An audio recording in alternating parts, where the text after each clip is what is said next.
Manila Broadcasting Company. Sa balita, komentaryo, issue, Aksyon! Balita Evening Edition. Magadulong sa inyo sang mga nagapanguna nga balita lokal, national, international, sports, kag entertainment. Aksyon! Balita Evening Edition. Kag karon ang inyo news team. Una sa balita, una sa aksyon. Mayong gabi syudad sa Bacolod, Western Visayas, kag Bugos nga Pilipinas. Welcome na sa pangalagad sa Aksyon Balita Evening Edition. Karon nga adlaw Webes sa Pebrero 13, 2020. Makitaan kag mabatean man live sa official Facebook page sa Aksyon Radio Bacolod sa www.aksyonradiobacolod.com.ph. Kaming inyong mga tagbalita. Aksyon Eden Aboso. Kag Aksyon Dale Salazar para sa mga headlines sa mga balita lokal. Governor Lacson ginabi-abi ang reward system sang Hog Racers Association batok sa ASF. Biktima sang pagpangluthang sa Barangay Kabug No. 1 HVT sang Pavia Police, Iloilo. Sa balita national, 357 ka mga pulis nga nalakip sa narco-list hindi paghingadlan ni PNP Chief Gamboa. PUI sa COVID-2019 sa Pilipinas nagdangat na sa 441. Sa balita international, pagbukas ang klase sa Hong Kong, liwat ginpaisol. Sa sports, sa balita Asian Para Games ginpostpone man bangon sa COVID-19 outbreak. Sa balita entertainment, Bacolenyo nga singer ginembitar sa Ellen DeGeneres Show. Detalye sa mga balita lokal pagkatapos gid lamang sini.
Sandigan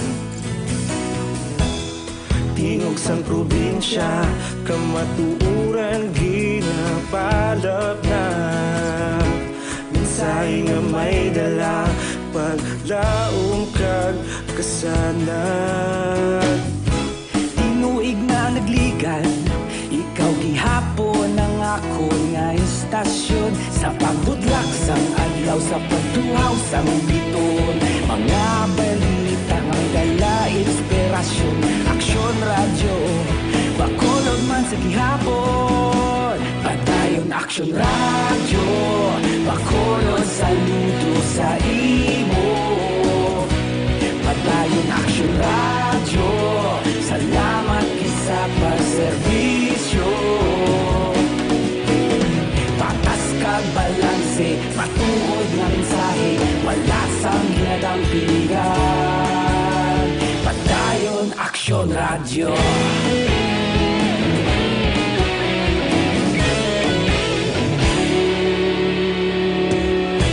Bacolod nun kag Negrosanon inyong pamatian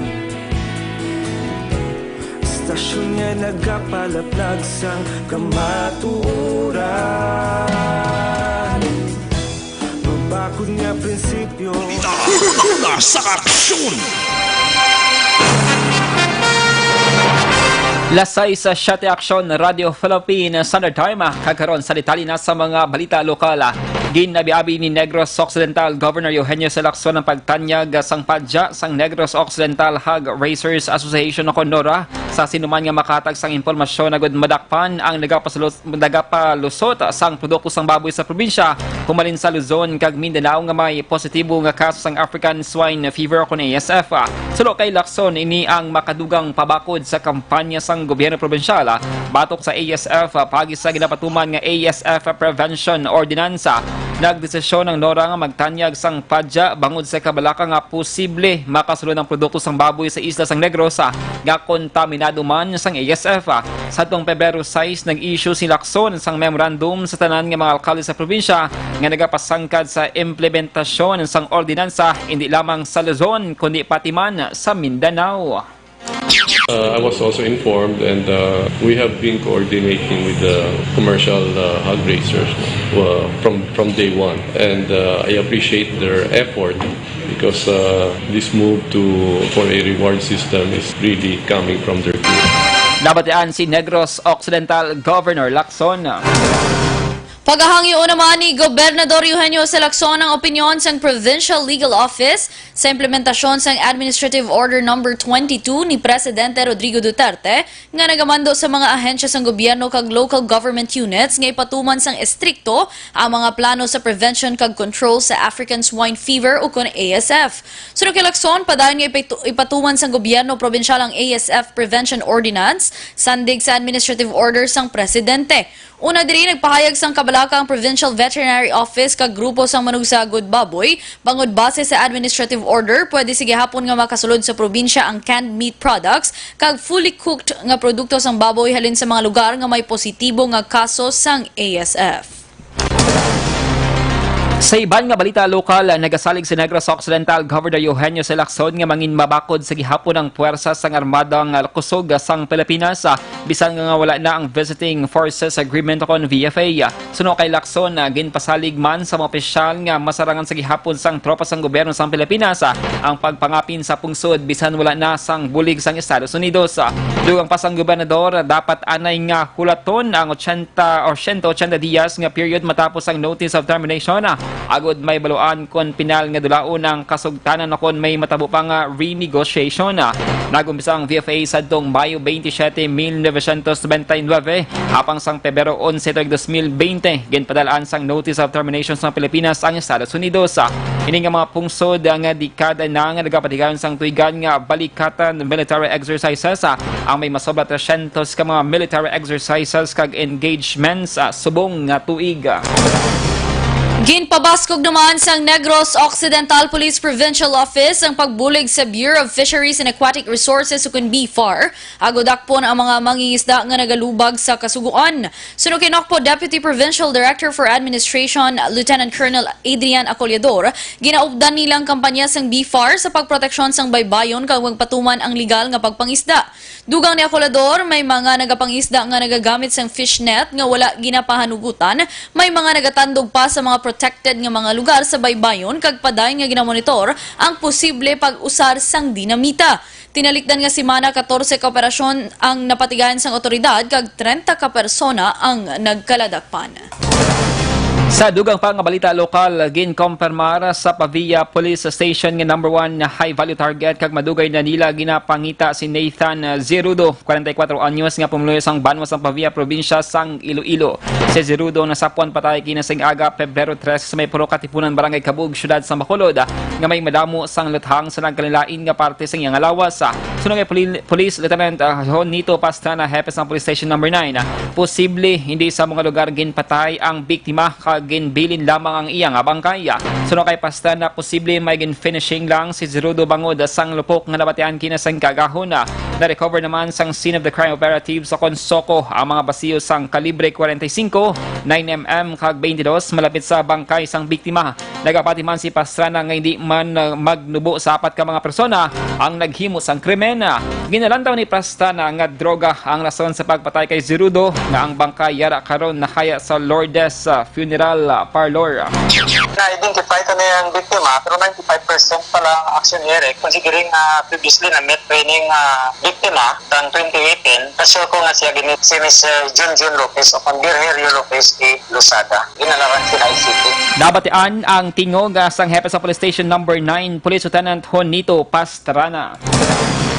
Sa katapusan nga balita lokal, ginalantaw sang Police Station 6 nga may angot sa trabaho kon personal ang rason sa nga pagtiro sa credit investigator sang Dunganon Bank kay inas ang aga Pebrero 13 sa corner Doña Juliana San Sebastian Street, Barangay 33, Syudad sang Bacolod. Ang biktima ginkilala kay Andre Bon Liena, 30 anyos kag pungloy sang Barangay Blumentritt, Banwa sang Borsia. Nagpilit sa kilid sang dulunggan ni Bon ang bala sang kalibre 38 kag gilayon ini siya ginoperahan sa Riverside Medical Center. Police Lieutenant Police Captain Elmer Bonilla, hepe ng Police Station 6, duha ka persona nga nagasakay sa motorsiklo nagabantay kay Bon sa tupad sang iya salakyan sang matabo ang pagtiro. Nakita sa CCTV nga nagasuksok sang helmet ang duha ka persona nga nagtiro kay Bon kag gilayon nagpalagyo sakay sa pula nga motorsiklo. Una sa balita, una sa aksyon. Lasay sa Tres Action Radio Philippine Standard Time sa imo pag-exercise hindi magkalipat nga mga detoxify ugali ang pag-inom sa DTX 500 bangon ang DTX 500 ang lagatino sa imo mga dugo nagasilhig sa mga impurities ug toxin sa imong atay ini man nagabulig panubos sa imo blood sugar bangon sa organic compounds nga visin, charantin kag polypeptide gani sa may mga mataas nga cholesterol mataas nga blood sugar bangon sa diabetes mag DTX 500 capsule sa kada adlaw ang produkto nga DTX 500 ang pwede na ma-order online kag ma-deliver sa inyo mga balay. Magbisita lamang sa www.kalusuganyan.ph or pwede man i-check ang Kalusugan Yan Facebook page. Sa problema naman sa allergies, ang Mighty C alkaline nga vitamin C may mataas ini nga antihistamine properties, ginapanubo ang histamine level sa imo lawas para makontrol ang allergies. Sa mga pilas naman nga kadugay mag-ayo kag katol-katol sa panit, mag Mighty C na ang alkaline nga vitamin C, manami ini sa tanan nga sa isang skin diseases. Una sa balita, una sa aksyon.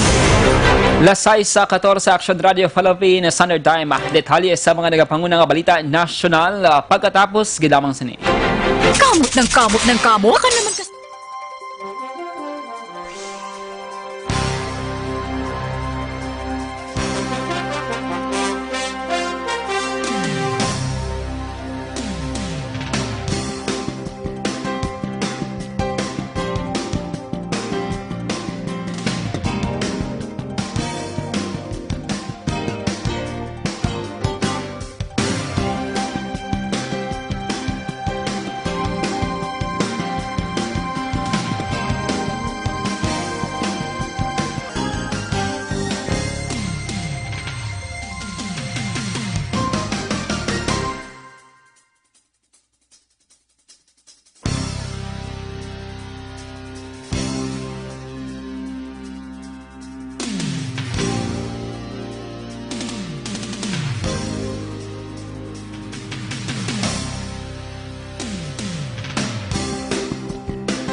Pamati ang namon ginasandigan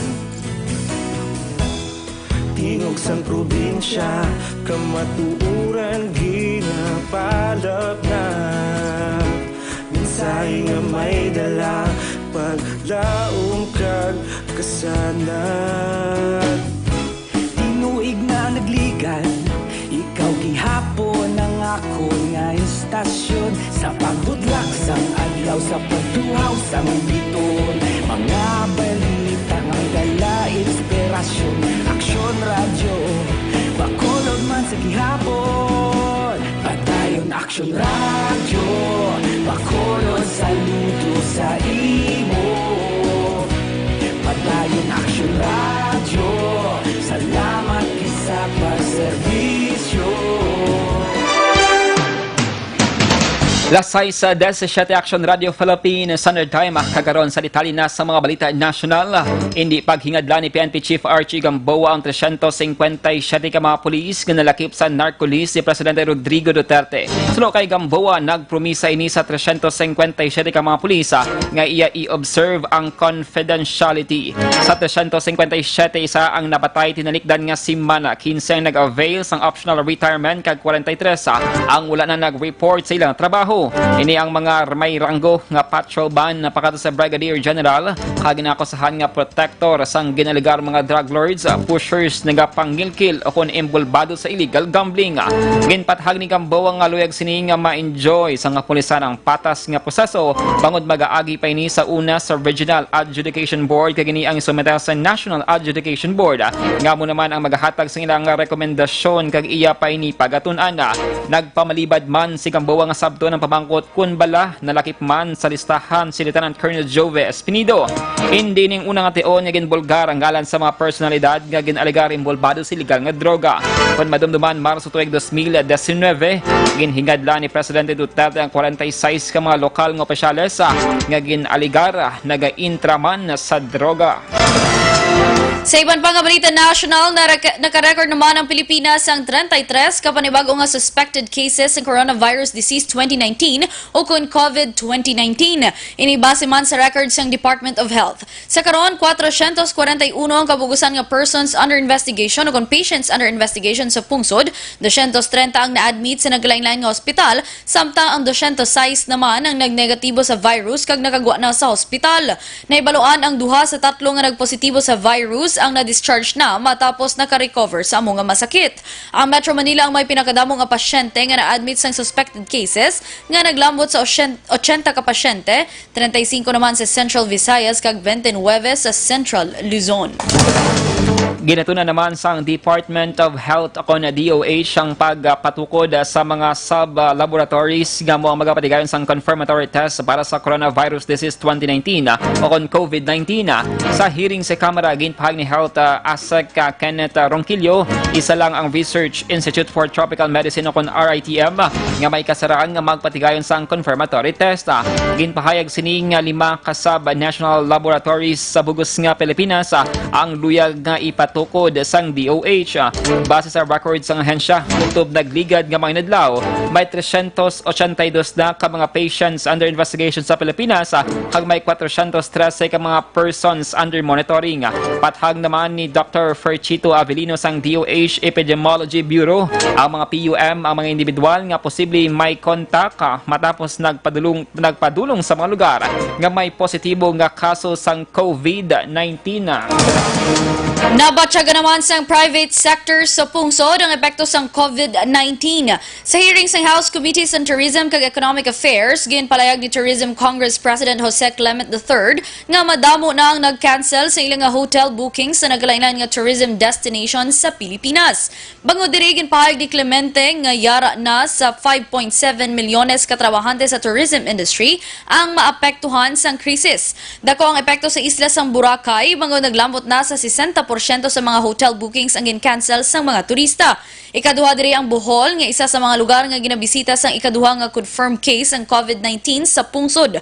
Ang mga hotels naman sa Cebu suno kay Clement ang pierde sang 100 milyones pesos umpisa sang nagpatuman sang travel ban sa China, Hong Kong, Macau kag Taiwan. Una sa balita, una sa aksyon. Lasay sa 21 Aksyon Radio Philippines Standard Time. Detalye sa balita international, sports kag entertainment pagkatapos gidamang sini.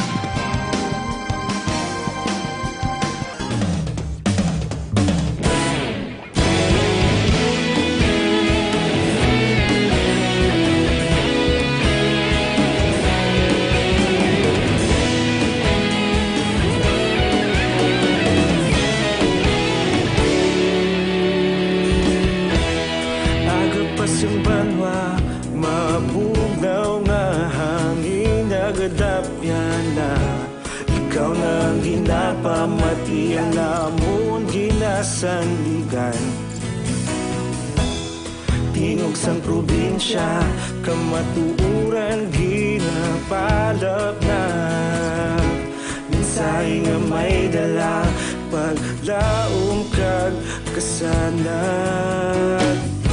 Tinuig na nagligan, ikaw gihapon ang ako nga istasyon. Sa pagbudlak sang adlaw, sa pagtuhaw sang biton. Mga balita nga dala inspirasyon. Aksyon radyo, bakolod man sa gihapon. Patayon aksyon radyo, bakolod saludo sa imo. Patayon aksyon radyo, salamat sa pagserbisyo. Patas kag balanse, matuod nga mensahe, wala sang hinadang piligan. Patayon aksyon radyo.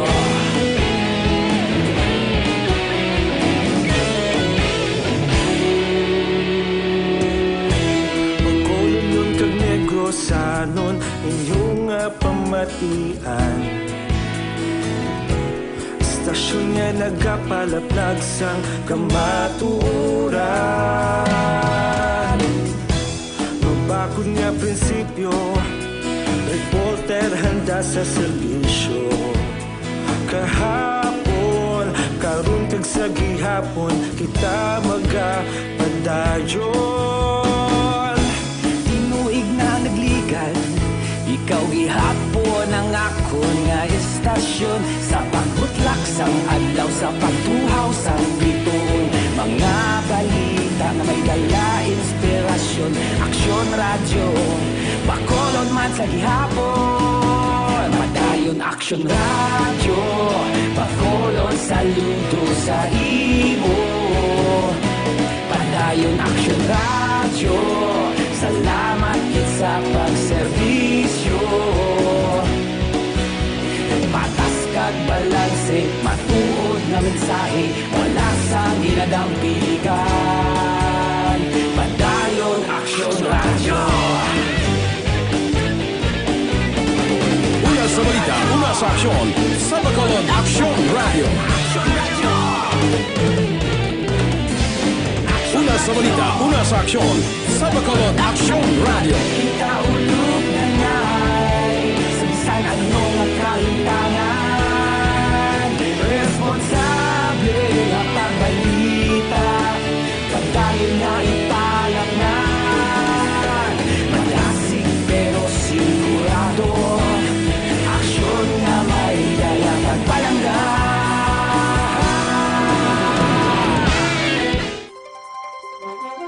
Sa detalye na sa Balita International, liwat nga ginpaisol ang pagbukas ng klase sa Hong Kong mangod sa gyapon sa coronavirus disease sukon COVID-2019. Sa isa ka interview, ginpahayag ni Education Secretary Kelvin Yong sa Hong Kong nga palawigon ang sira klase tubtob Marso 16. Dugang pa ni Yong nangin basihan sini ang rekomendasyon sa mga health experts. Tuyo man sini nga mapasiguro nga handa ang mga buluthuan kag supply pangontra sa sakit bag-o liwat mag-eskwela ang mga estudyante. Palayag sang ila tiglikom nga ining nakita nila nga solusyon agud malikawan nga maglapta pa ang virus. Madumduman magabukas kuntani ang klase sa tong Pebrero 17 kag una nga ginpaisol tubtob sa Marso 2. Una sa balita, una sa aksyon. Sa sports balita, ginanunsyo ni Philippine Sports Commission Chief of Staff Mark Velasco nga gin-postpone man indefinitely ang 10th Asian Para Games bangod sa coronavirus disease 2019 outbreak. Una nga nagkonsulta si Paralympic Committee of the Philippines President Mike Barredo sa Pungsod, Thailand ang sa pagpatigayon sa mga kompetisyon. Ang komitiba ang una nga nagrekomendar nga ipaisol ang kahiwatan bangod sa nagasaka nga kasang COVID-19. Suno kay Velasco, ila pahibaloon ng APSF 60 days advance kung madayon na ang Para Games nga patigayonon sa Pilipinas. Kung madumduman, gin-postpone man sang Philippine Sports Commission o kon PSC ang pagpatigayon sang National Sports Summit. Una sa balita, una sa aksyon. Sa Sa ato naman nga Balita Entertainment, matapos nga napawaw o kung napabilib si Sam Smith kag Kelly Clarkson, ginkumpirma na nga gin-invite bilang guest si Carl Montesido sa Ellen DeGeneres Show. Nakita sa mga personal sa show ang kapasidad ni Montesido matapos nag-viral ang video, kundi nagakanta siya sang Too Good at Goodbye sa sulod sa isa ka supermarket sa isa ka mall sa syudad sang Bacolod. Palayag ni Montesido personal nga nagtawag sa iyang staff ni Ellen kag nagpabalo nga ginaimbita siya sa nasambit nga show. Una sa balita, una sa aksyon. Lasay sa 29 Aksyon Radio Philippine Standard Time, hinyo nabatian ang kabugusan nga mga balita sa Aksyon Balita Evening Edition. Karon nga adlaw Webes sa Pebrero 13, 2020. Sa liwat kaming inyo mga tagbalita. Aksyon Eden Aboso. Kag Aksyon Dale Salazar, una sa balita, una sa aksyon. Sa Bacolod Aksyon Radio. Serbisyo publiko. Aksyon Radio. Sa Bacolod, Aksyon Radio. Aksyon Radio.